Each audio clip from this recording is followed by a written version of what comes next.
রাজধানীর মোহাম্মদপুরের ব্যস্ত রাস্তায় ঘটে গেল এক হৃদয় ছুঁয়ে যাওয়া ঘটনা। এক সাধারণ মহিলার সঙ্গে আচমকাই ছিনতাইকারী তার সোনার চেইন ছিনে নেওয়ার চেষ্টা করেন। মহিলার চিৎকারে আশেপাশের মানুষ ক্ষণিকের জন্য আতঙ্কিত হয়ে যান।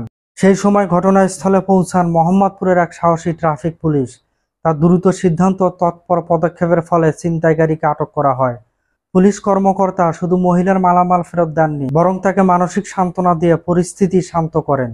স্থানীয়রা বলেন, এমন পুলিশ থাকলে আমরা নিরাপদ বোধ করি। তার সাহস এবং মানবিক দৃষ্টিভঙ্গি আমাদের সকলকে মনে করিয়ে দেয় যে শুধু আইন রক্ষা করলেই চলবে না, মানুষের সুরক্ষা নিশ্চিত করাও খুব জরুরি। পুলিশের পক্ষ থেকে জনগণকে সতর্ক থাকার আহ্বান জানানো হয়েছে। তারা বলেছেন, রাস্তায় সবসময় সতর্ক থাকুন, বিপদে পড়লে আমরা সর্বদা আপনাদের পাশে আছি। মানুষের নিরাপত্তা নিশ্চিত করাই আমাদের প্রথম কাজ। এই ঘটনা আমাদের শেখায় যে মানবিক ও সাহসিকতা একসঙ্গে থাকলে সমাজকে নিরাপদ ও শান্তিপূর্ণ রাখা সম্ভব।